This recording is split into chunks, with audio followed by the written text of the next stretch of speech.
Hello दोस्तों, आज हम लोग फिर उपस्थित हुए हैं एक नए टॉपिक के साथ।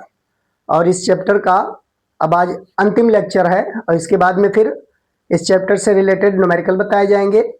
और इस लेक्चर के अंत को जरूर अंत तक ये पूरा वीडियो देखिए, क्योंकि अंत में इसमें कुछ हम इम्पोर्टेंट कॉन्सेप्ट पर आधारित कुछ सर्किट के बारे में बताने वाले हैं, जिससे प्रश्न परीक्षाओं में निश्चित रूप से आता है, चाहे वो कोई प्रतियोगी परीक्षा हो चाहे बोर्ड परीक्षा, सभी के लिए इंपॉर्टेंट है। इसलिए पूरा वीडियो अंत तक जरूर देखें। तो आज देखिए, आज का टॉपिक है वैद्युत ऊर्जा तथा वैद्युत शक्ति। तो वैद्युत ऊर्जा क्या होती है, आज हम इसके बारे में जानेंगे। तो जब कोई चालक में हम विद्युत धारा प्रवाहित करते हैं या चालक के सिरों पर कोई बैटरी जोड़ देते हैं, तो उसके सिरे पर एक विभवांतर स्थापित हो जाता है। और विभवांतर स्थापित होने से चालक में उपस्थित मुक्त इलेक्ट्रॉन अपवाह वेग से गति करना शुरू कर देते हैं। अपवाह वेग से उनकी गति होती है, कह सकते हैं कि विद्युत धारा का प्रवाह होना शुरू हो जाता है। और जब विद्युत धारा का प्रवाह हो रहा होता है तो उस समय मुक्त इलेक्ट्रॉन उस चालक में उपस्थित धन आयनों से टकराते रहते हैं, जिसके फलस्वरूप वो बैटरी द्वारा ली गई ऊर्जा का कुछ भाग उन आयनों को देते रहते हैं। टक्कर होने से उनकी ऊर्जा का क्षय होता है और वह ऊर्जा वह धन आयन ग्रहण करके अपनी ऊष्मीय गति को बढ़ाते हैं, और ऊष्मीय गति बढ़ने से उस चालक का ताप बढ़ जाता है। तो इस प्रकार से वैद्युत ऊर्जा को बनाए रखने के लिए बैटरी द्वारा और ऊर्जा लेना पड़ता है, और बैटरी लगातार ऊर्जा देती रहती है, जिससे कि वैद्युत धारा का प्रवाह परिपथ में होता रहता है। तो आइए जानते हैं वैद्युत ऊर्जा क्या है। तो वैद्युत ऊर्जा वैद्युत चालक में विद्युत धारा का प्रवाह निरंतर बनाए रखने के लिए बैटरी द्वारा ली गई ऊर्जा को ही वैद्युत ऊर्जा कहते हैं। तो बैटरी द्वारा जो ऊर्जा दी जा रही है वैद्युत धारा के प्रवाह को निरंतर बनाए रखने के लिए, किसी चालक में वैद्युत धारा के प्रवाह को किसी चालक में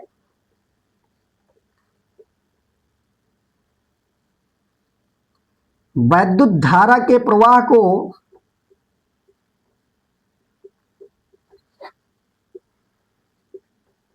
वैद्युत धारा के प्रवाह को निरंतर बनाए रखने के लिए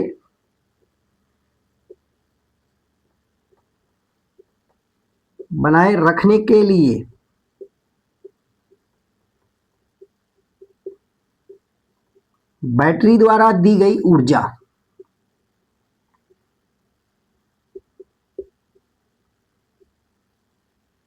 या बैटरी द्वारा किया गया कार्य भी कहा जा सकता है।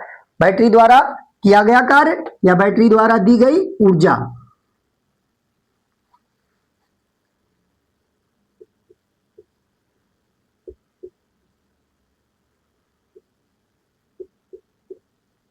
वैद्युत ऊर्जा कहते हैं। बैटरी द्वारा दी गई ऊर्जा को ही वैद्युत ऊर्जा कहते हैं।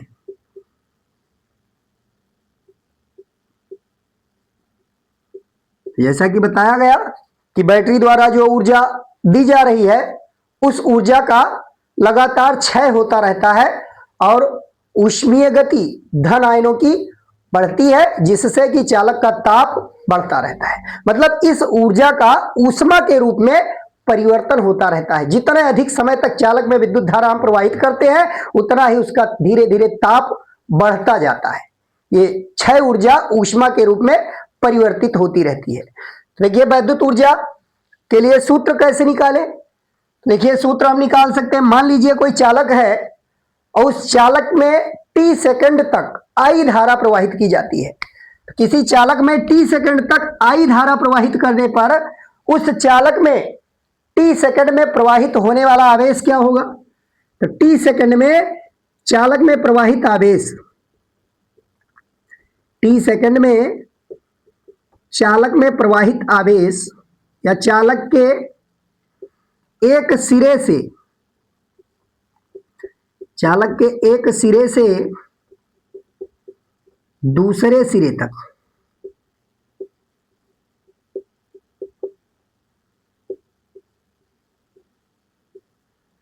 प्रवाहित आवेश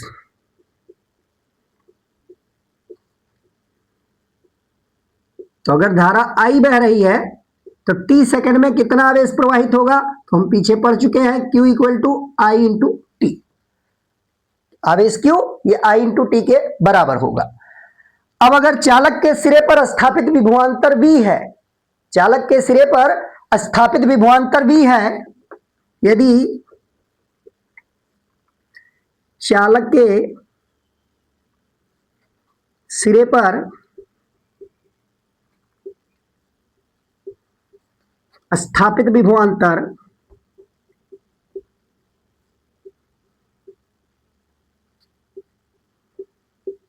V हो, तब बैटरी द्वारा दी गई ऊर्जा, बैटरी द्वारा दी गई ऊर्जा या इसी को हम कह सकते हैं अथवा बैटरी द्वारा किया गया कार्य,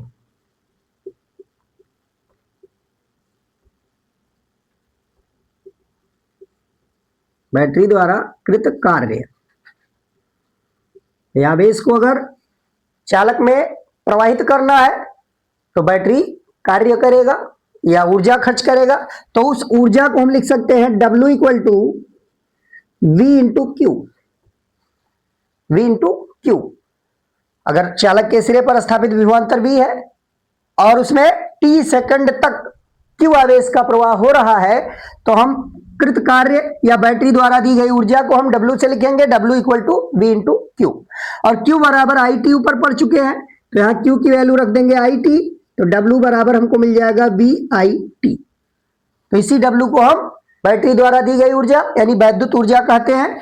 तो वैद्युत ऊर्जा का ये हमको एक पहला रूप मिल गया इसके सूत्र का, W इक्वल टू VIT। ये आएगा जूल में, ये इतना जूल ऊर्जा बैटरी द्वारा दी गई है।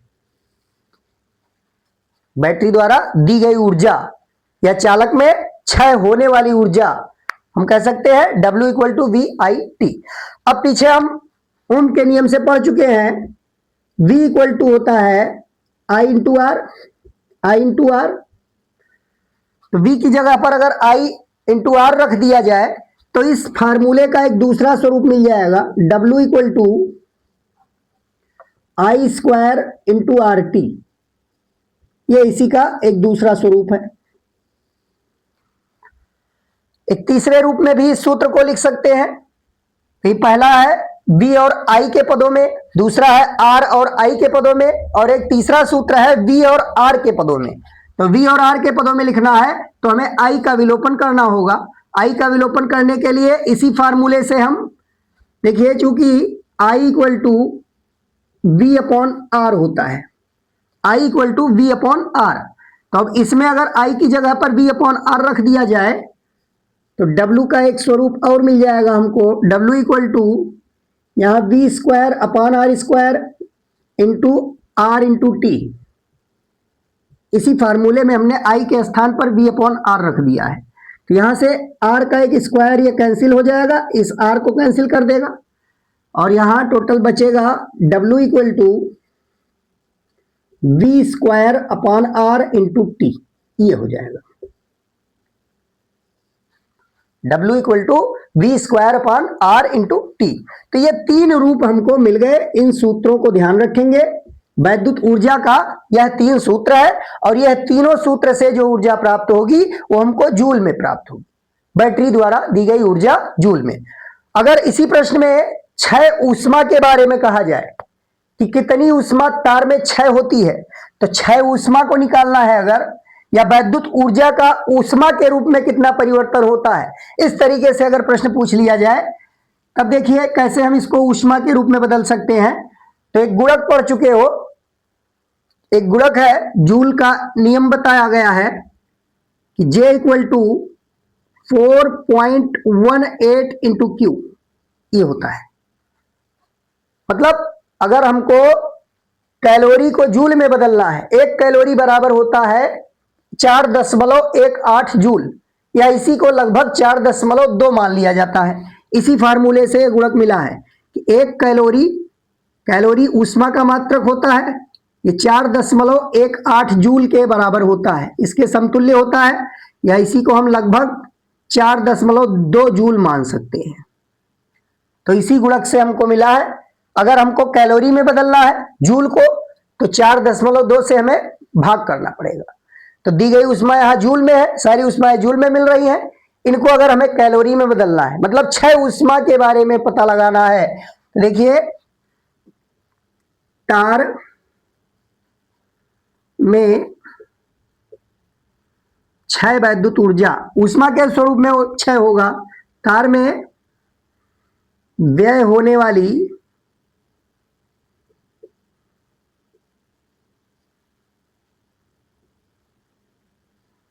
वैद्युत ऊर्जा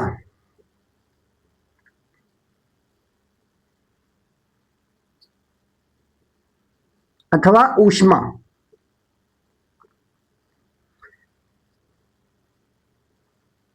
जो वैद्युत ऊर्जा क्षय हो रहा है वो ऊष्मा के रूप में परिवर्तित हो रहा है। तो इन्हीं सूत्रों को अगर हमें ऊष्मा के रूप में बदलना है तो हमें 4.2 से भाग करना पड़ेगा। तो H equal to H for heat, तो ऊष्मा के रूप में अगर हमको प्राप्त करना है क्षय ऊर्जा को, तो देखिए पहला रूप है VIT, तो VIT अपॉन 4.2 कर देंगे तो ये बदल जाएगा अब कैलोरी में, ऊष्मा के स्वरूप में आ जाएगा।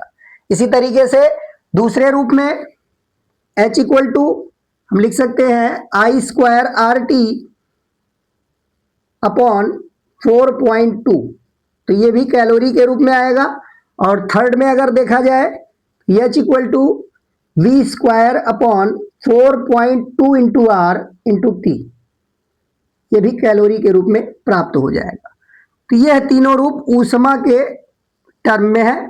अगर हमें क्षय होने वाली ऊष्मा के बारे में पता लगाना है तो इन्हीं सूत्रों में 4.2 का भाग करेंगे तो ऊष्मा हमको कैलोरी में प्राप्त हो जाएगा। तो ये तो हो गई वैद्युत ऊर्जा के बारे में।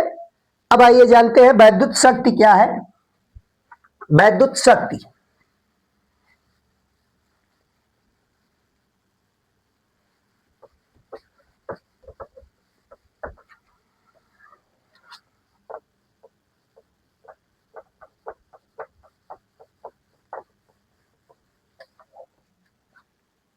वैद्युत शक्ति, इस चीज को जानना है। तो जैसा कि हम मैकेनिक्स में पढ़ चुके हैं, शक्ति कार्य करने की समय दर या कार्य करने की क्षमता को शक्ति कहते हैं। तो ठीक उसी प्रकार यहां वैद्युत परिपथ में कार्य कर रहा है बैटरी, बैटरी जो कार्य कर रहा है या बैटरी द्वारा जो ऊर्जा दी जा रही है, या हम उसी ऊर्जा को कह सकते हैं तार में क्षय होने वाली ऊर्जा की समय दर, या बैटरी द्वारा दी गई ऊर्जा किस दर से बैटरी ऊर्जा दे रहा है। तो वैद्युत शक्ति क्या है? किसी वैद्युत परिपथ में बैटरी द्वारा दी जाने वाली वैद्युत ऊर्जा के क्षय होने की दर को वैद्युत शक्ति कहते हैं। तो किसी वैद्युत परिपथ में वैद्युत ऊर्जा के क्षय होने की दर को हम वैद्युत शक्ति कहते हैं। तो अब हम इसको परिभाषित कर सकते हैं। वैद्युत परिपथ में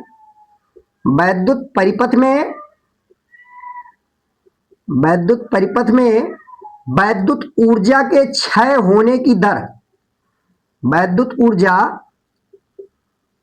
के क्षय होने की दर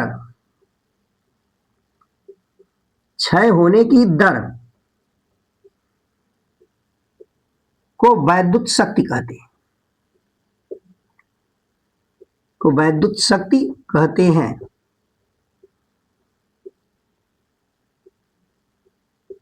इसे P से प्रदर्शित करते हैं, P से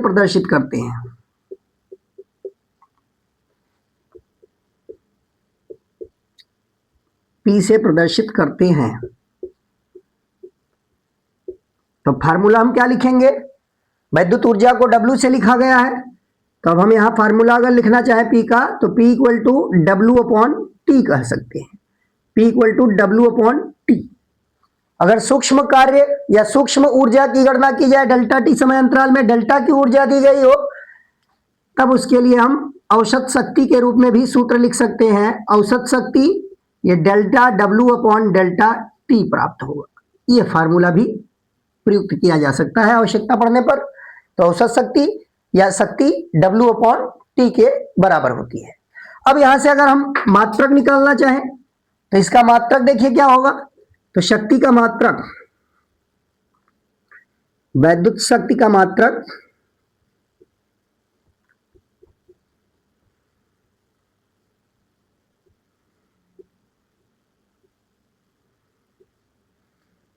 यहां देखिए सूत्र से अगर देखा जाए तो ऊपर वैद्युत ऊर्जा और नीचे बटा समय। वैद्युत ऊर्जा का मात्रक होता है जूल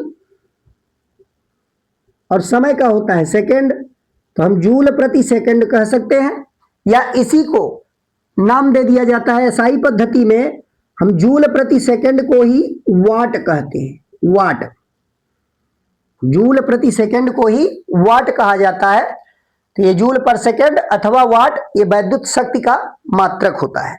वैद्युत शक्ति के अन्य बड़े मात्रक भी होते हैं। तो वैद्युत शक्ति के अन्य बड़े मात्रक कौन कौन है? तो वाट से बड़ा मात्रक किलोवाट। किलोवाट, और 1 किलोवाट में अगर कहा जाए तो 1 किलोवाट 1000 वाट के बराबर होता है। 1 किलोवाट बराबर 1000 या 10 का घात 3 वाट लिख सकते हैं। मेगावाट में भी भाई ट्रांसफार्मर वगैरह, बड़े बड़े यांत्रिकी तमाम ऐसे उपकरण हैं जिनकी क्षमता बहुत अधिक होती है। वाट में ना व्यक्त करके उनको किलोवाट, मेगावाट या हार्स पावर में व्यक्त किया जाता है। तो इनके ये बड़े मात्रक हैं। किलोवाट है या मेगावाट कह दिया जाए। मेगावाट, 1 मेगावाट 10 का घात 6 वाट के बराबर होता है। या इसका एक बड़ा मात्रक अश्वशक्ति भी है। अश्वशक्ति, अश्वशक्ति जिसको हम इंग्लिश में हार्स पावर कहते हैं। हार्स पावर, शॉर्ट में HP लिखते हैं। तो एक अश्वशक्ति ये 746 वाट के बराबर होती है। एक अश्वशक्ति 746 वाट के बराबर होती है। यह ध्यान रखिए, महत्वपूर्ण है। अश्वशक्ति वाट में इनका कन्वर्जन प्रश्न में पूछा जा सकता है। तो एक अश्वशक्ति 746 वाट के बराबर होती है। तो ये वैद्युत शक्ति के हमको मात्रक मालूम चल गए, सूत्र मालूम चल गया। अब देखिए इसके अन्य रूप भी हैं। यहां W क्या है? वैद्युत ऊर्जा। और वैद्युत ऊर्जा के 3 स्वरूप हैं। उन तीनों स्वरूपों को अगर रख दिया जाए तो वैद्युत शक्ति के भी 3 अन्य रूप भी प्राप्त हो सकते हैं। देखिए इस फार्मूले में हमें मालूम है कि W इक्वल टू होता है VIT। तो अगर इस फार्मूले में हम W के स्थान पर VIT रख दें तो देखिए T से T नीचे ऊपर कैंसिल हो जाएगा और यहां से वैद्युत शक्ति का मात्रक हमको सूत्र मिल जाएगा P equal to V into I। ये प्राप्त हो जाएगा। यानी विभवांतर और धारा का गुणनफल वैद्युत शक्ति के बराबर होता है। और ये आएगा यहां पर वोल्ट इंटू एम्पियर को हम वाट कह सकते हैं। ये वाट में प्राप्त होगा, वाट में। दूसरा स्वरूप देखिए, एक W का एक रूप और हम देख चुके हैं। W equal to I square RT। अगर हम इस W के स्थान पर I स्क्वायर RT रखेंगे तो नीचे ऊपर T कैंसिल हो जाएगा। अंत में P इक्वल टू हमको मिल जाएगा I square into R। I square into R ये हो जाएगा। और एक रूप और है, W equal to V square upon R into T। ये भी पढ़ चुके हैं। इसको अगर रखा जाए तो टी कैंसिल होने के बाद वैद्युत शक्ति का एक सूत्र मिलेगा V स्क्वायर अपॉन R। ये मिल जाएगा। तो किसी एक निश्चित चालक के लिए चालक का प्रतिरोध, अगर चालक की लंबाई फिक्स कर दी जाए, ताप नियत ले लिया जाए, तो ऐसे में प्रतिरोध नियत होने पर वैद्युत शक्ति V स्क्वायर के अनुक्रमानुपाती होगी। और इस सूत्र से देखा जाए तो वैद्युत शक्ति I स्क्वायर के भी अनुक्रमानुपाती होती है। तो P proportional to I square या P proportional to V square, ये हमको जूल के नियम की व्याख्या इससे की जाती है। तो ये वैद्युत शक्ति पढ़ चुके। अब देखिए वैद्युत शक्ति का एक और हम वैद्युत शक्ति नहीं बल्कि वैद्युत ऊर्जा, वैद्युत ऊर्जा का एक अन्य मात्रक किलोवाट घंटा भी है। वैद्युत ऊर्जा का एक अन्य मात्रक है किलोवाट घंटा। तो देखिए आइए हम किलोवाट घंटा के बारे में जानते हैं क्या है किलोवाट घंटा।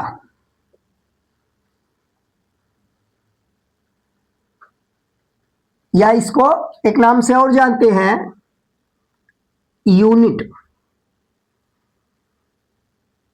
किलोवाट घंटा अथवा यूनिट।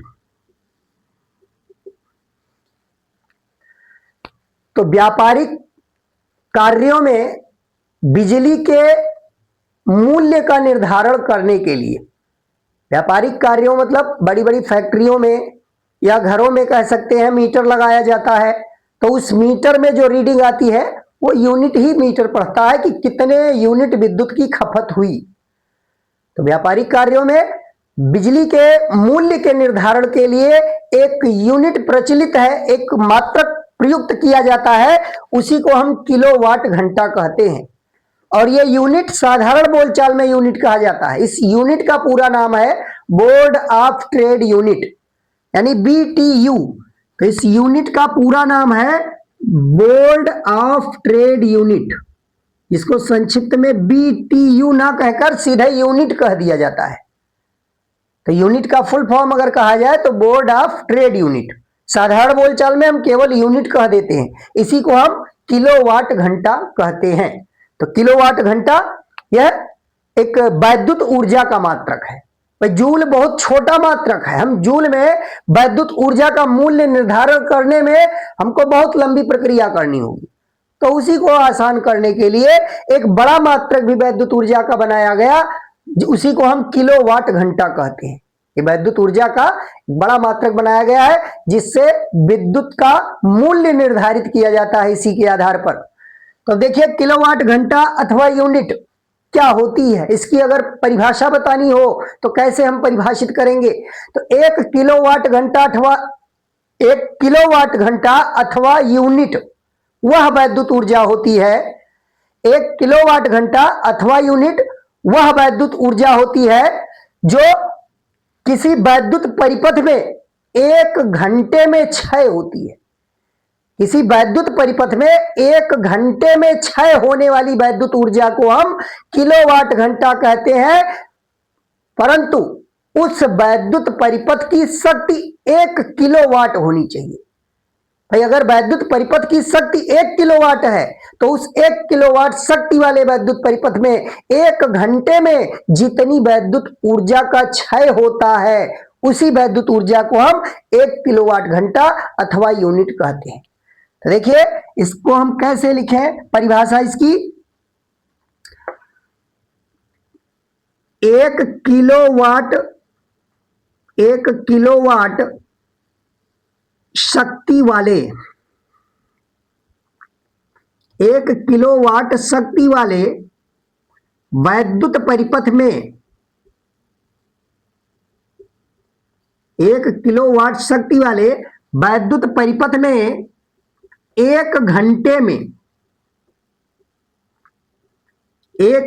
में व्यय होने वाली वैद्युत ऊर्जा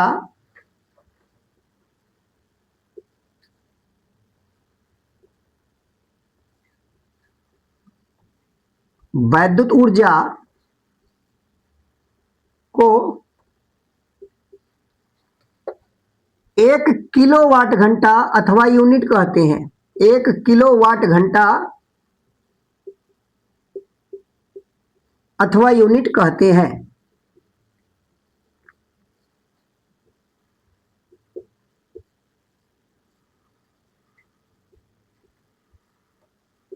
तो ये इसका सरलतम रूप है इसके परिभाषा का। आसानी से हम इस परिभाषा से हम इसको बता सकते हैं कि 1 किलोवाट शक्ति वाले वैद्युत परिपथ में एक घंटे में व्यय होने वाली वैद्युत ऊर्जा को 1 किलोवाट घंटा कहते हैं। अब देखिए 1 किलोवाट घंटा का अगर हमें फार्मूला निकालना हो तो ये चूंकि वैद्युत ऊर्जा है, और वैद्युत ऊर्जा का फार्मूला क्या पढ़ चुके हैं, वैद्युत ऊर्जा W इक्वल टू होता है P इंटू टी, यानी वैद्युत शक्ति P equal W upon T. तो वहां से अगर W बराबर निकाले तो P इंटू टी होता है, और हम जानते हैं ये वाट में होता है और ये समय को घंटे में लिया जाता है। यहां देखिए ये वैद्युत ऊर्जा को अगर हम किलोवाट घंटा में व्यक्त करें तो किलोवाट घंटा या वैद्युत ऊर्जा का फार्मूला क्या बनेगा, यहां से देखिए फार्मूला क्या बन जाएगा, तो ये P इंटू टी, इसको हम कह सकते हैं P वाट में लिया गया है, P वाट में लिया गया है इंटू टी जो लिया गया है वो घंटे में, तब ये वैद्युत ऊर्जा आएगी 1 यूनिट के बराबर होगी। तब ये 1 यूनिट में, ये देखिए 1 यूनिट ऊर्जा W बराबर P इंटू टी, तो यहां से हम 1 किलोवाट घंटा बराबर लिख सकते हैं 1 किलोवाट घंटा।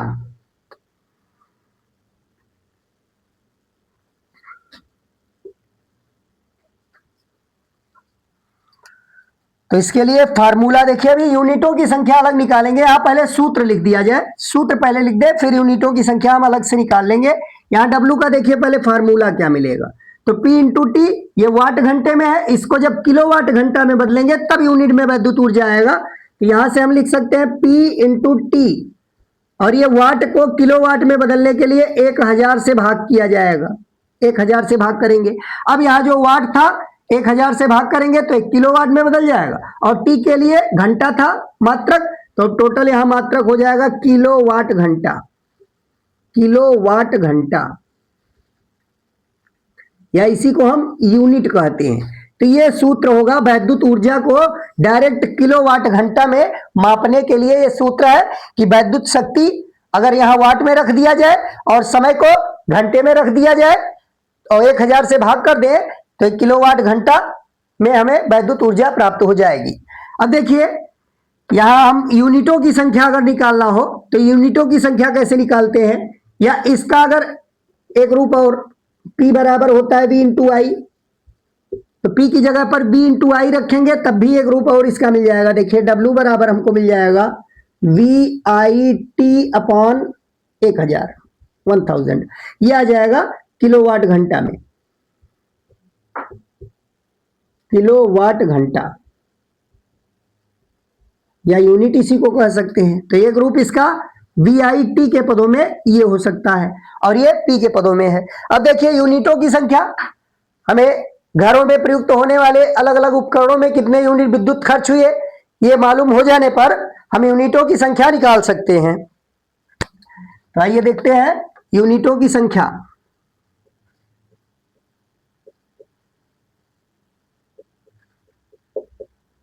यूनिटों की संख्या बराबर हम यहां से निकालेंगे, देखिए वाट इंटू घंटा, वाट इंटू घंटा बटा 1000, ये हो जाएगा यूनिटों की संख्या के लिए सूत्र। या एक रूप और इसका लिख सकते हैं, वाट की जगह पर हमने वोल्ट इंटू एम्पियर लिया है, वोल्ट इंटू एम्पियर इंटू घंटा बटा 1000। तो इस सूत्र की सहायता से हम डायरेक्ट यूनिटों की संख्या निकाल सकते हैं। अगर हमें मालूम हो कि कितना वोल्ट पर कितनी एम्पियर की धारा बह रही है किसी यंत्र में या किसी बल्ब में या कोई इलेक्ट्रॉनिक उपकरण में, और कितना घंटा वो प्रयुक्त किया जा रहा है, तो अगर हमें कितना घंटा वो चलाया जा रहा है, कितनी एम्पियर धारा लेता है, कितने वोल्टेज पर चलाया जा रहा है, तो उनका मान रख के हम डायरेक्ट खर्च होने वाली विद्युत ऊर्जा को यूनिट में निकाल सकते हैं। या अगर उपकरण की शक्ति मालूम हो वाट में और कितना घंटा प्रयुक्त किया जाता है तो इस सूत्र से डायरेक्ट हम यूनिटों की संख्या निकाल सकते हैं। तो इस प्रकार यूनिटों की संख्या की हम गणना कर चुके हैं। आइए कुछ महत्वपूर्ण परिपथ है और वैद्युत प्रतिरोध वाले ऐसे वैद्युत परिपथ परीक्षाओं में देखने को मिलते हैं। तो किस प्रकार से हम ऐसे प्रश्नों को सॉल्व करते हैं, तो इन परिपथों को सॉल्व करने से पहले एक और प्रश्न वैद्युत शक्ति पर, जो कि प्रतियोगी परीक्षाओं में भी पूछा जाता है, कि अगर मान लीजिए दो विभिन्न वैद्युत शक्ति वाले बल्ब हैं और उनको श्रेणी क्रम में किसी वैद्युत परिपथ में जोड़ा जाए तो कौन सा बल्ब अधिक चमकेगा, कौन ज्यादा प्रकाशित होगा, या समांतर क्रम में अगर भिन्न भिन्न वैद्युत शक्ति वाले बल्बों को जोड़ दिया जाए तब उसमें कौन अधिक प्रकाशित होगा, ऐसे भी प्रश्न पूछे गए हैं। तो ये ध्यान रखिएगा कि जब हम समांतर क्रम में जोड़ते हैं, समांतर क्रम में वोल्टेज समान होता है, जब समांतर क्रम में हम सभी बल्बों को जोड़ते हैं तो जिस बल्ब की शक्ति जितना ज्यादा होगा, यानी अधिक शक्ति वाला बल्ब, जिसकी वैद्युत शक्ति ज्यादा है, वो सबसे ज्यादा प्रकाशित होगा, वो अधिक चमकेगा समांतर क्रम में। भाई घरों में जो वायरिंग की जाती है वो समांतर क्रम में की जाती है, तो इसीलिए देखिए अधिक वैद्युत शक्ति वाला बल्ब अगर लगा दिया जाए तो वो ज्यादा प्रकाशित होता है, अधिक प्रकाश देता है, अधिक चमकता है। और कम वैद्युत शक्ति वाले प्रकाश में उतना प्रकाशित नहीं होगा। अगर कम वैद्युत शक्ति का बल्ब है तो वह उसकी अपेक्षा कम प्रकाश देगा। और अब समांतर क्रम में ही अगर हम कहें वैद्युत प्रतिरोध किसका ज्यादा होता है, तो जिसकी शक्ति ज्यादा है उसका वैद्युत प्रतिरोध कम होगा समांतर क्रम में जोड़े जाने पर। अगर हम समांतर क्रम में बल्बों को जोड़ रहे हैं तो समांतर क्रम में जोड़े जाने पर जिसकी वैद्युत शक्ति अधिक है उसका प्रतिरोध कम होगा, इसलिए वह ज्यादा प्रकाश देगा। और जिसका वैद्युत शक्ति कम है उसका प्रतिरोध ज्यादा होगा, इसीलिए वह कम प्रकाश देगा। अब इसी का हम एक दूसरा फेज देखें तो दूसरे फेज में हम अगर इनको श्रेणी क्रम में जोड़ दें तो ठीक इसका अपोजिट होगा। श्रेणी क्रम में अगर भिन्न भिन्न वैद्युत शक्ति के बल्बों को जोड़ा जाए तो जिस वैद्युत बल्ब की शक्ति ज्यादा है, जिस वैद्युत बल्ब की शक्ति ज्यादा है उसका वैद्युत प्रतिरोध ज्यादा होगा, इस कारण से वह कम प्रकाश देगा, वो कम प्रकाशित होगा। और जिसकी वैद्युत शक्ति कम है उसका प्रतिरोध भी कम होगा, इसलिए वह अधिक चमकेगा, ज्यादा प्रकाशित होगा। तो यह भी प्रश्न परीक्षाओं में पूछा जा सकता है कि अलग अलग वैद्युत शक्ति वाले बल्बों को दे दिया जाए और बताया जाए कि ये वैद्युत परिपथ में समांतर क्रम में जुड़े हैं, कौन इसमें अधिक प्रकाशित होगा, या श्रेणी क्रम में जुड़े हैं कौन अधिक प्रकाशित होगा। तो इस टाइप के प्रश्नों को ध्यान रखिएगा कि समांतर क्रम में, देखिए ध्यान से, समांतर क्रम में क्या होता है, समांतर क्रम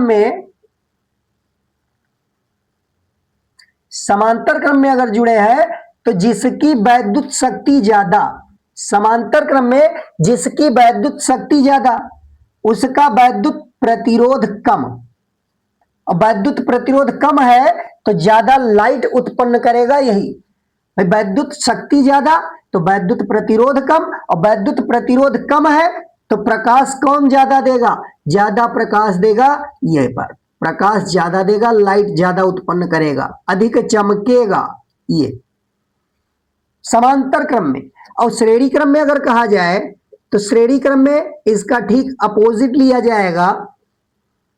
श्रेणी क्रम में, तो श्रेणी क्रम में देखिए जिसकी शक्ति ज्यादा है उसका प्रतिरोध भी ज्यादा होगा, उसका प्रतिरोध भी ज्यादा होगा। शक्ति ज्यादा तो प्रतिरोध ज्यादा, और प्रतिरोध ज्यादा तो प्रकाश कम देगा, ये कम चमकेगा, ये ध्यान रखिए। तो ये श्रेणी क्रम, ये समांतर क्रम, इस टाइप में भी प्रश्न पूछे जा सकते हैं। अब आइए इन जितने भी यहाँ 6 परिपथ दिए गए हैं, यहाँ 6 परिपथ दिए गए हैं, यह अपने आप में महत्वपूर्ण प्रश्नों के कैटेगरी में आते हैं। ये प्रतियोगी परीक्षाओं में भी पूछे जाते हैं या बोर्ड परीक्षा में भी आने की संभावना पूरी है। तो देखिए ये 2 परिपथ जो दिखाए गए हैं इनको हम अनंत प्रतिरोध वाले परिपथ कहते हैं।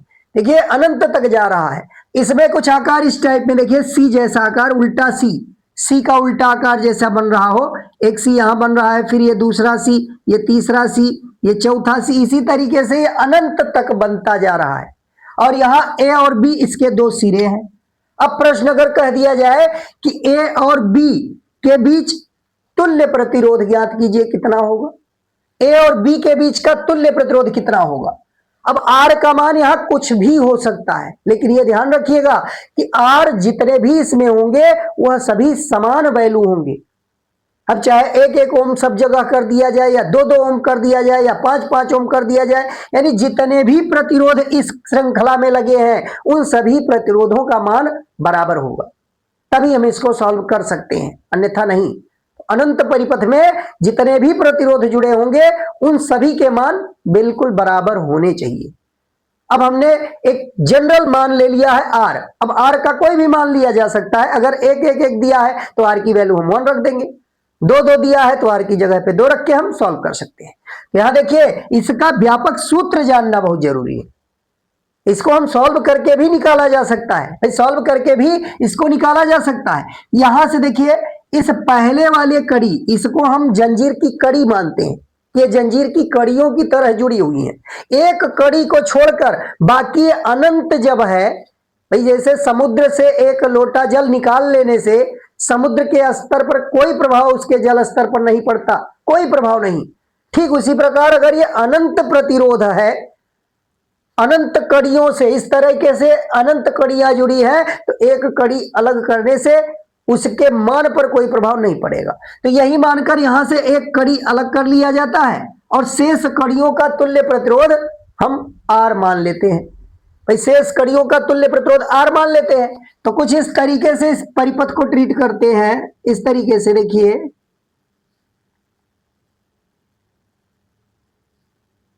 ये पहली कड़ी को केवल हम रखते हैं इसमें, ये अब बाकी उधर जितने भी हैं इन सब का तुल्य हम इकट्ठा इसको आर मान लेंगे। इसको आर मान लिया गया।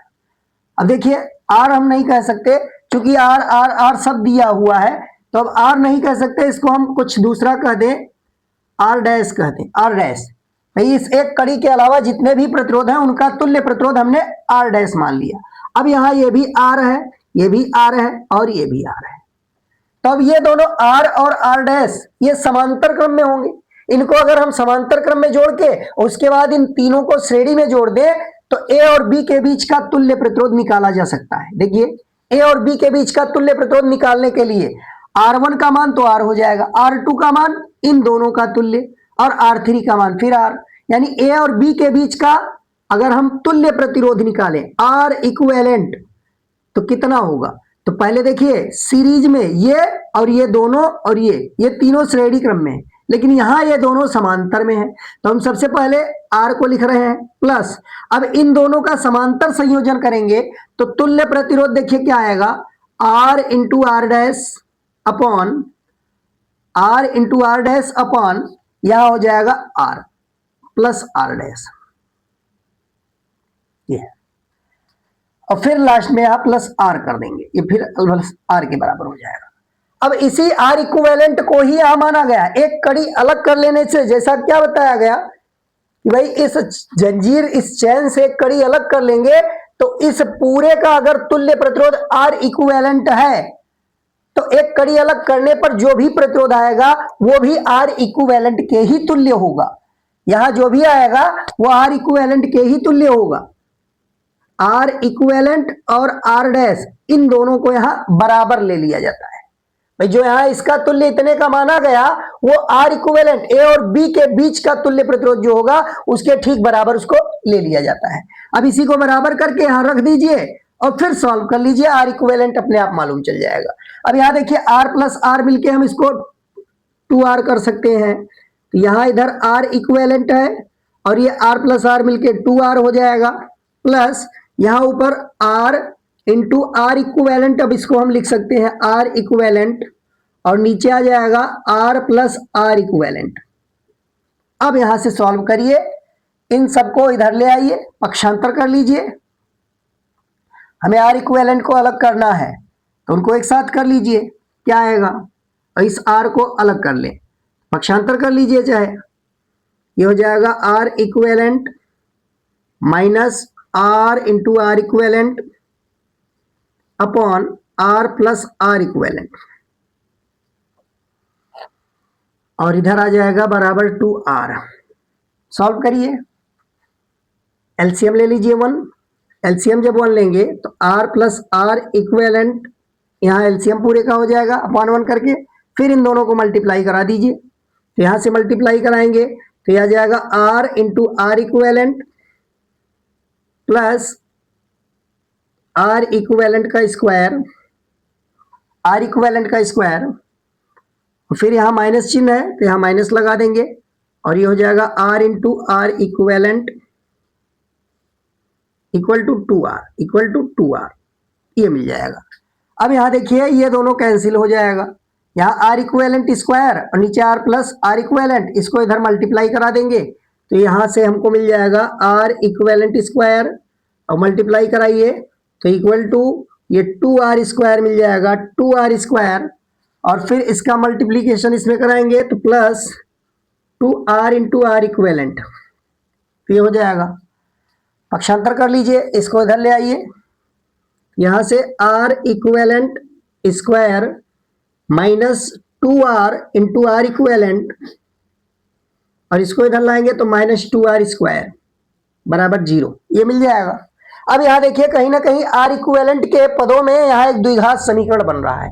अब द्विघाती सूत्र का प्रयोग करके हम डायरेक्ट आर इक्वेलेंट निकाल सकते हैं। आर इक्वेलेंट इक्वल टू द्विघाती सूत्र के माध्यम से यहां देखिए आर इक्वेलेंट का गुणांक यहाँ माइनस में 2r है तो फार्मूले में क्या लिखते हैं, माइनस बी प्लस माइनस, ये फार्मूला होता है minus B plus minus under root B square minus 4ac बटा 2a। द्विघाती सूत्र पढ़ चुके हो हाई स्कूल में, तो उसी से हम यहाँ निकालेंगे। तो ये माइनस इंटू बी, तो बी करेंगे तो माइनस 2r आएगा, तो फार्मूले में माइनस बी होता है तो यहाँ माइनस 2r लिख देंगे, बी की वैल्यू माइनस 2r है, plus minus under root B square, तो बी स्क्वायर करेंगे तो माइनस 2 का स्क्वायर होगा 4r square, B square minus 4ac, तो माइनस 4 इंटू ए की वैल्यू 1 और सी की वैल्यू यहां से इंटू माइनस 2r स्क्वायर, ये मिल जाएगा बटा 2a बटा 2a, ए का मान 1।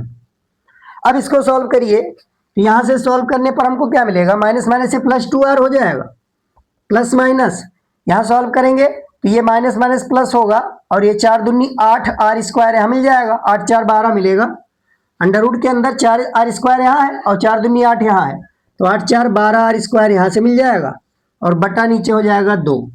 अब इसका अगर हम वर्गमूल निकालें तो यहां से देखिए इसको हम लिख सकते हैं 2r प्लस माइनस, इसको हम 2 अंडर रूट 3 इंटू आर कर सकते हैं बटा 2। अब इन सब में 2 कॉमन लेके काट देंगे, आर भी ऊपर कॉमन है तो यहां से देखिए 2 पहले कॉमन ले लिया जाए आगे, तो यहां 2 कॉमन लेने पर क्या बचेगा, आर भी कॉमन ले लें तो ये 1 प्लस रूट 3 आएगा इंटू आर, और नीचे अपॉन 2 है तो 2 से 2 कैंसिल कर दीजिए, प्लस माइनस यहां लगा सकते हैं। अब इसमें प्लस चिन्ह माइनस चिन्ह लेने पर तो यहां देखिए रूट 3 की वैल्यू 1 से बड़ी होती है, अगर माइनस चिन्ह लेंगे तो 1 में से 1.732 घटाने पर उत्तर ऋणात्मक आने लगेगा, जो कि असंभव है, आर इक्विवेलेंट ऋणात्मक नहीं हो सकता, तो इसलिए केवल इसमें धन चिन्ह लिया जाएगा, ऋण चिन्ह हम नहीं लेंगे। तो इस प्रकार से अगर इस परिपथ में हमें आर इक्विवेलेंट निकालना है तो उसके लिए हमको फार्मूला क्या मिल गया, 1 plus root 3 into R, 1 plus root 3 into R, यह फार्मूला ध्यान रखिएगा। ये अगर सी आकार में, इस तरीके से सी आकार में अनंत तक प्रतिरोध जुड़े हुए हैं तो डायरेक्ट हमें कुछ नहीं करना, बस आर का मान देखो, इसमें रख दो, सॉल्व कर लो, आर इक्विवेलेंट निकल आएगा। इतना लंबा प्रक्रिया करने की हमें कोई आवश्यकता नहीं है, ये तो एक हमने करके दिखा दिया। बाकी प्रतियोगी परीक्षाओं में इतना समय कहाँ रहता है, एक हमने करके दिखाया कि डायरेक्ट कैसे लिख दिया जा रहा है, इन चीजों को ध्यान रखेंगे। तो अब इसी तरीके से अगर इस परिपथ को सॉल्व किया जाए, देखिए इसी तरीके से हम इसको भी सॉल्व कर सकते हैं। इसके आगे के जितने भी प्रतिरोध लगे हुए हैं, एक कड़ी यहां से यहां एल आकार में जुड़े हुए हैं, एक कड़ी छोड़ के बाकी सबका तुल्य प्रतिरोध हम आर इक्विवेलेंट के बराबर मान लेंगे। इन दोनों के बीच आर इक्विवेलेंट अगर है तो यहां से इधर एक कड़ी निकालने के बाद भी आर इक्विवेलेंट रहेगा, और बिल्कुल इसी तरीके से सॉल्व करेंगे तो इसमें आर इक्विवेलेंट का फार्मूला क्या मिलेगा, देखिए इस वाले परिपथ में आर इक्विवेलेंट आ जाएगा, R equivalent equal to 1 plus root 5 upon 2 into are.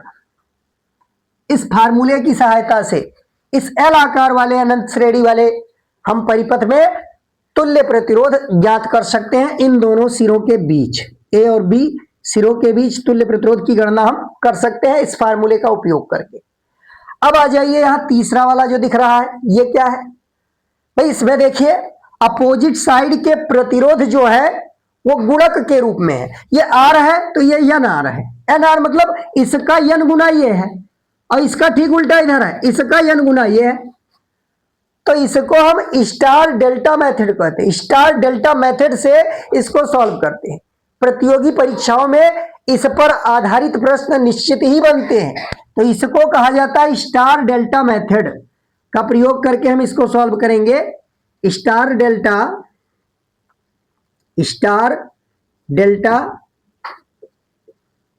Method, ये इस प्रयोग से हम स्टार डेल्टा मेथड के प्रयोग से इसका डायरेक्ट याद रखिए formula R equivalent equal to, या हम A और B के बीच तुल्य प्रतिरोध कहेंगे। A और B के बीच तुल्य प्रतिरोध कितना होगा, तो R इक्विवेलेंट इक्वल टू ये हो जाएगा 3n+1 upon n+3 into R। ये ध्यान रखिए, ये भी इस डायरेक्ट इस फार्मूले को अगर याद रखते हैं तो काफी आसानी हो जाएगी। अब यहां n की वैल्यू क्या है वो हम मान को देख कर जान जाएंगे। जैसे मान लीजिए यहां 2 ओम दिया है तो यहां 6 ओम दिया है, तो हम n की वैल्यू तुरंत समझ जाएंगे कि 3 है। इसका कितना गुना यहां है या इसका कितना गुना यहां है, जितना यहां होगा वही यहां होगा और जितना यहां होगा वही यहां होगा, और बीच में ये छोटी वैल्यू जो है वही लगी होगी। तो ऐसे प्रश्नों को हम स्टार डेल्टा मेथड से सॉल्व करेंगे।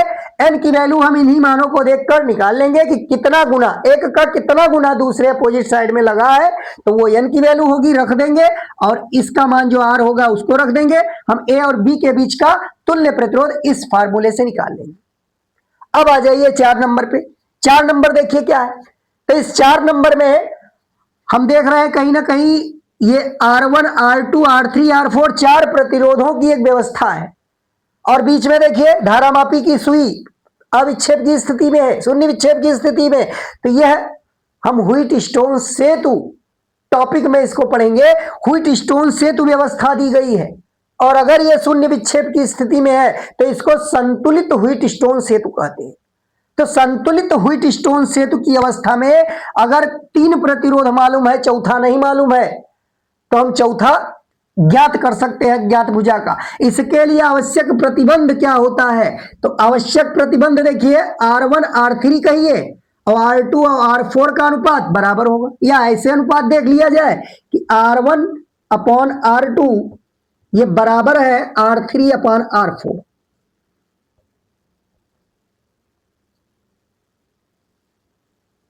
इस तरीके से दो जो संलग्न भुजाएं हैं, उन संलग्न भुजाओं के प्रतिरोधों का अनुपात अगर बराबर हो तो हम कहेंगे कि यह संतुलित व्हीटस्टोन सेतु व्यवस्था है। और संतुलित व्हीटस्टोन सेतु व्यवस्था में बी और डी बिंदुओं के बीच वैद्युत विभव समान होने के कारण विभवांतर शून्य हो जाता है। बी और डी बिंदुओं पर विभव समान होता है, तो बी और डी के बीच विभवांतर शून्य होगा जब इस व्यवस्था को यह लागू करेगा। तब जब संलग्न भुजाओं के प्रतिरोधों का अनुपात बराबर होगा तब हम कहेंगे संतुलित है, और संतुलित अवस्था में बी और डी बिंदु पर विभव समान होगा। इसके कारण से धारा जो इधर से जाएगी, यहां देखिए सेल से जो धारा आई जा रही है, आई धारा ये आगे 2 भागों में बटेगी, कुछ धारा इसमें जाएगी कुछ धारा इसमें जाएगी, वो प्रतिरोध के अनुसार विभाजित होगी। इसमें मान लीजिए I1 है, इसमें मान लीजिए I2 है, तो अब यहां विभव अगर समान है, विभवांतर शून्य है, तो धारा इधर नहीं मुड़ेगी, ये I धारा पूरा इधर चली आएगी, I1 धारा इधर चली आएगी, और इसमें जो I2 आ रही थी वो पूरा इधर चली आएगी। अब इसमें कोई धारा नहीं बहेगी। अब यही I1 I2 दोबारा मिलके और यहां फिर से I धारा बना लेंगे। तो इस प्रकार से ये दोनों श्रेणी क्रम में और नीचे ये दोनों श्रेणी क्रम में, इनका अलग तुल्य प्रतिरोध निकालेंगे, ऊपर अलग तुल्य प्रतिरोध, फिर उन दोनों तुल्य प्रतिरोधों को समांतर क्रम में संयोजित करके हम ए और सी के बीच तुल्य प्रतिरोध की गणना कर सकते हैं। इसमें एक केस और है, इसमें एक केस ये है कि अगर इन चारों प्रतिरोधों का मान बराबर हो जाए, इन चारों प्रतिरोधों का मान बराबर हो जाए तो निश्चित ही है संतुलित व्हीटस्टोन सेतु होगा। और ऐसी दशा में ए और सी बिंदुओं के बीच अगर विभवांतर तुल्य प्रतिरोध ए और सी बिंदुओं के बीच तुल्य प्रतिरोध निकाले तो किसी एक प्रतिरोध के बराबर हो। अगर ये R1 R2 देखिए, इसमें यदि R1 बराबर R2 और ये बराबर R3 बराबर R4 और इसको बराबर हमने R मान लिया, यानी R1 R2 R3 R4 इन सबको हमने R मान लिया। तो अगर ये सभी बराबर है तो A और C के बीच अगर तुल्य प्रतिरोध निकाला जाए, A व C के बीच तुल्य प्रतिरोध अगर निकाला जाए R इक्विवेलेंट, तो ये निश्चित ही R के ही बराबर आएगा, R के ही बराबर आएगा। हमें इतना लंबा सॉल्व करने की कोई जरूरत नहीं। तो यह सब आसान ट्रिक अगर मालूम है तो बड़े बड़े प्रश्नों को चुटकी में सॉल्व कर सकते हो, बहुत आसानी से निकाल सकते हो। तो ये सारी कॉन्सेप्ट वाली बातें जितनी बताई जा रही हैं उन एक एक बातों को दिमाग में बैठाइएगा। अब यहां देखिए 5वां नंबर, ये घन के रूप में जुड़ा हुआ है, टोटल 12 प्रतिरोध हैं। 12 प्रतिरोध और प्रत्येक प्रतिरोध बराबर है। ये प्रत्येक प्रतिरोध जितना भी जुड़ा हुआ है हर भुजा पर, उन सभी प्रतिरोध को हमने R ले लिया। ABCDEFGH करके इसके सभी कोणों को दर्शाया गया है और जितनी भी भुजाएं हैं इस घन में प्रत्येक भुजा पर प्रतिरोध R जोड़ा गया है। अब इस पर भी 3 तरह से प्रश्न बनते हैं।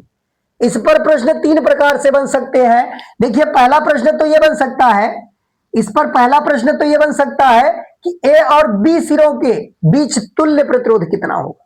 दूसरा यह बन सकता है कि कोई एक फलक ले लिया जाए, उस फलक के विकर्ण, जैसे ABCD इसका एक फलक है, तो ABCD फलक के विकर्ण में यानी A और C के बीच पूछ लिया जाए तुल्य प्रतिरोध। और इसका एक तीसरा क्वेश्चन ये बनता है कि इस पूरे घन का जो विकर्ण है, जैसे A और F वाला बिंदु, इनके बीच तुल्य पूछ लिया जाए। तो 3 तरह से इस पर प्रश्न बन सकते हैं। हाँ, इसमें ये तो हमने बताया तुल्य प्रतिरोध। इसमें एक प्रश्न और बन सकता है, B और D के बीच विभवांतर, बिंदु B और D के बीच विभवांतर अगर पूछा जा रहा है तो वो भी आसानी से ध्यान रखिएगा, उसको भी इस वाले प्रश्न पर एक और प्रश्न बन सकता है, बिंदु B व D के बीच विभवांतर, बिंदु B व D के बीच विभवांतर, यानी VB minus VD, VB minus VD। इसके लिए देखिए क्या फार्मूला बनेगा। तो इसके लिए भी फार्मूला बहुत आसानी से देखिए, क्रॉस वाला हम लेंगे। इसमें R2 R3 का गुणनफल, R2 into R3 minus R1 into R4, R1 into R4 upon R1 plus R2, एक ब्रैकेट में R1 प्लस R2 इंटू दूसरे ब्रैकेट में R3 R4, R3 plus R4। ये ध्यान रखिए, ये भी इंपॉर्टेंट है, इस पर भी प्रश्न मिल सकता है। ये भी कॉन्सेप्ट ध्यान रखिएगा कि अगर इसमें ये ना कहा गया हो, ये संतुलित ना हो, व्हीट स्टोन से तो संतुलित ना हो, R1 R2 R3 R4 अलग अलग भिन्न भिन्न मान हो, और कहा जाए बिंदु B और D के बीच विभवांतर ज्ञात कीजिए, तो बिंदु B और D के बीच विभवांतर हम इस फार्मूले से अगर निकालें तो तुरंत निकल आएगा, R2 R3 minus R1 R4 upon R1 plus R2 R3 plus R4। ये फार्मूले से हम B और D के बीच विभवांतर आसानी से निकाल सकते हैं। अब आइए हम इस पर जितने भी प्रश्न बन सकते थे हमने बता दिया। अब आगे देखिए, इस पर 3 तरह से बन सकते हैं। पहला तो क्वेश्चन ये बनेगा कि A और B सिरों के बीच विभवांतर कितना होगा। तो A और B मतलब आसन्न भुजा, आसन्न भुजा की बात हो रही है, A व B के बीच, यानी आसन्न भुजा की बात कर रहा है, आसन्न भुजा।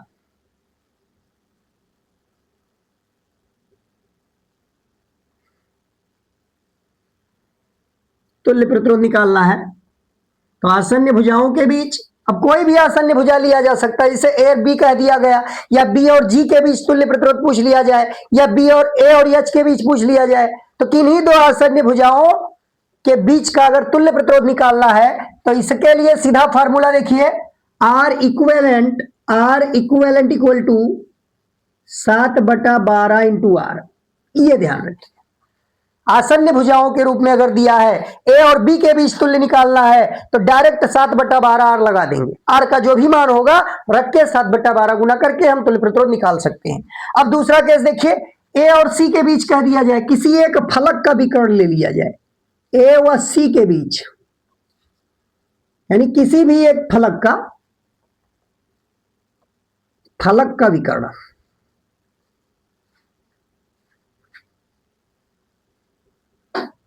अब चाहे ए और सी कह दिया जाए, चाहे डी और बी के बीच कह दिया जाए, और चाहे सी और जी के बीच कह दिया जाए, मतलब किसी एक फलक, कोई एक तल हम ले लें, एक समतल ले लें इसका, उसका विकर्ण ले लिया जाए, तो उसके विकर्ण के बीच अगर तुल्य प्रतिरोध निकालना है तो इसके लिए आर इक्विवेलेंट ये 3/4 आर के बराबर होगा, 3/4 आर, ये हो गया। तो 7/12 आसन्न भुजाओं के बीच तुल्य प्रतिरोध और किसी फलक के विकर्ण के बीच तो 3/4 हो जाएगा। अब एक केस बचा इस पूरे घन के विकर्ण के बीच, यानी ए और एफ के बीच, ए व एफ के बीच, तो ए व एफ क्या है, घन का विकर्ण है, घन का विकर्ण,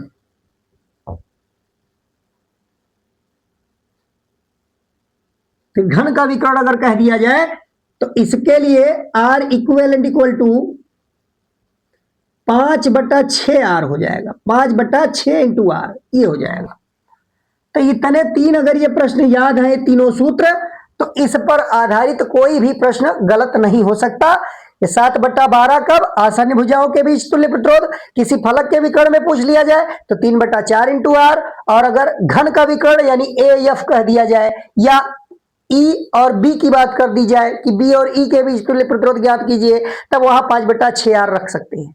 अब ये छठा केस देखिए, छठा केस ये फोल्डिंग वाला है, इसमें फोल्डिंग सर्किट, यहां देखिए ये ऐसा लग रहा है बिंदु बी जो है, ये बीच में एक बिंदु दिखाया जा रहा है, ये दोनों ऐसा लग रहा है कि मिले हुए हैं। अब अगर ये मिले हुए हैं तो धारा का विभाजन करने में यहां समस्या आएगी, यहां हम साधारण परिस्थिति में नहीं कर सकते। ये जितने भी क्वेश्चन लिए गए हैं ये अपने आप में बहुत महत्वपूर्ण प्रश्न है। तो यहां देखिए फोल्डिंग मेथड, इसको हम, ये फोल्ड है में जुड़ा हुआ है, इसको हम अलग मानेंगे, इसको अलग मानकर मतलब इसको इस टाइप में देखेंगे कि ये अलग है, ये अलग है, यहां से ये अलग जुड़ा हुआ है और ये अलग जुड़ा हुआ है, इस तरीके से, और इस आधार पर इसको सॉल्व किया जाएगा। तो इस आधार पर जब सॉल्व करेंगे तो देखिए ये इतना ग्रुप अलग बनेगा, ये इतना ग्रुप यहां से लेकर और यहां तक ये अलग एक ग्रुप बनेगा, और ये बीच वाला अलग ग्रुप बन जाएगा।